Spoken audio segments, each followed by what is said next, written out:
अरुण को माइक दे रहा हूं। राम जी का एक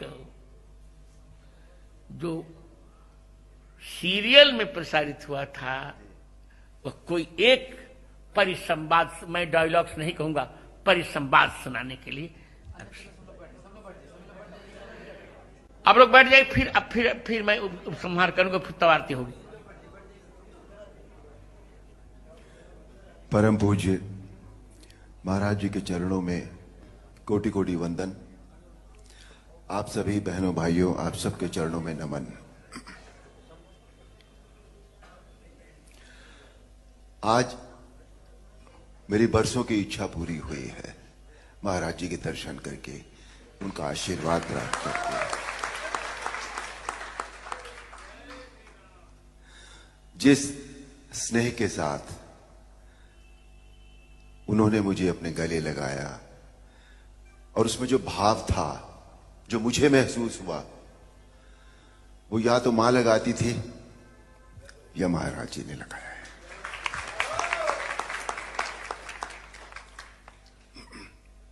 महाराज जी की आज्ञा हुई है रामायण का एक परिसंवाद सुनाने की। एक प्रसंग है जो हमारी रामायण थी उसमें, कि रावण जब पहली बार भगवान राम के सामने युद्ध क्षेत्र में आते हैं तो उनका सामना सभी से होता है। पहले हनुमान से भी होता है, सुग्रीव से भी होता है, सभी लोगों से होता है, पर कोई भी रावण को कुछ कर नहीं सका था क्योंकि इतने वरदान थे उनके पास। पर संध्या होते होते जब वो भगवान राम के सामने जा पहुंचे तो भगवान राम ने उनके रथ का पहिया, उनकी ध्वजा रथ की, उनकी खड़क, सभी कुछ तहस नहस कर दिया। और एक पल ऐसा आया जब सदैव रथ पर चलने वाला रावण धरती पर खड़ा था, और तब भगवान राम ने उनसे जो कहा वो प्रस्तुत है। वाह रावण वाह, भगवान शिव के त्रिशूल की भांति प्रचंड वायुपुत्र हनुमान की मुष्टिका का प्रहार तुमने सह लिया। तुम सचमुच परम शक्तिशाली हो, परंतु कितने दुख की बात है कि तुमने अपनी ये शक्ति अधर्म के कार्यों में लगा दी और इस दुर्दशा को पहुंच गए। रावण, भक्त और ज्ञानी में अंतर होता है। भक्त चाहे मूर्ख हो परंतु हृदय का सच्चा और मन का सरल होता है, परंतु ज्ञानी तुम जैसा दुष्ट भी हो सकता है, जिसे स्वर्ण अलंका के राज सिंहासन पर बैठकर भी जीवन की अपूर्णता का कांटा चुभ रहा है। तुम्हारे जीवन में इस समय अशांति, चिंता और तड़प के अतिरिक्त और कुछ भी नहीं है।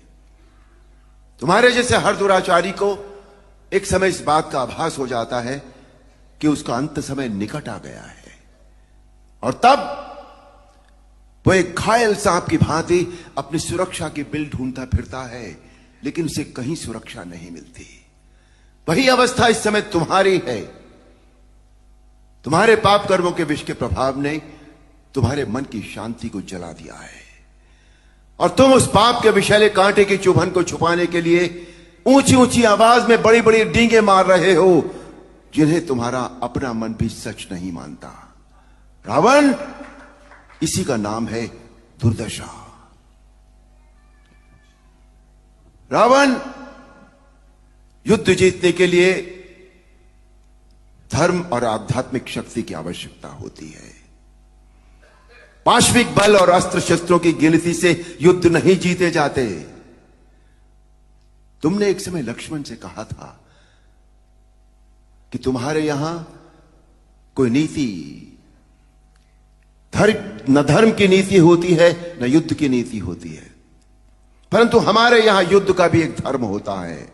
हम निहत्थे शस्त्रहीन शत्रु पर कभी वार नहीं करते। यह है रघुवंशों की वीरता। तुम इस समय अपमानित अवस्था में, शस्त्रहीन अवस्था में, केवल शत्रु की दया के कारण जीवित हो, इसी का नाम है दुर्दशा। अब जाओ, कल फिर शस्त्र लेकर आना। और अगले दिन हम सब जानते हैं, आप सब जानते हैं, अन्याय पर न्याय की जीत हुई, अधर्म पर धर्म की जीत हुई, अनीति पर नीति की जीत हुई और असत्य पर सत्य की जीत हुई। बोल सियापति रामचंद्र की जय। महाराज जी, आज मैं तुम्हें क्या दूं? महाराज जी, आपने इतना ही दूंगा। तुमने बंद आंखों से मैंने राम जी को देखा है और तुम मेरे छोटे भाई हो, से तुम जान के बोल रहा हूं, आप नहीं बोल रहा हूं। यदि तुम चाहोगे तो जगत गुरु रामानंदाचार्य होने के नाते मैं तुम्हें राम मंत्र की दीक्षा अवश्य दूंगा। अहो भाग्य महाराज, अहो भाग्य स्वामी। बैठिए बैठिए, 2 वाक्य बोल के फिर विश्राम। जो वाक्य अरुण जी ने आज राम जी का जो परिसंवाद सुनाया, उसका श्लोक है वाल्मीकि रामायण का। प्रयाहि जानामि, बहुत अच्छे। प्रयाहि जानामि रणार्दितस्तम, इसी का परिसंवाद सुना रहे थे। प्रविश्य रात्रिंचर राजलंका, आश्वस्य निर्याहि रथी च धन्वी, तदा बलम प्रेक्षसि मे रथस्थ। और अब यही बात, प्रयाहि रावण लौट जाओ, जाना में रणार्दितस्तम, मैं जानता हूं तुम युद्ध में थक गए हो, जाओ प्रविश्य, हे रात्रिंचर राज, राक्षस राज, लंका में प्रवेश करके आश्वस्त थोड़ा विश्राम करके रथ लेकर धनुष लेकर फिर युद्ध में आओ और फिर मेरा बल रणांगण में देख लेना। मुझे यह कहने में बहुत हर्ष हो रहा है कि यह परिसंवाद मैंने ही रामानंद सागर को लिखवाया था।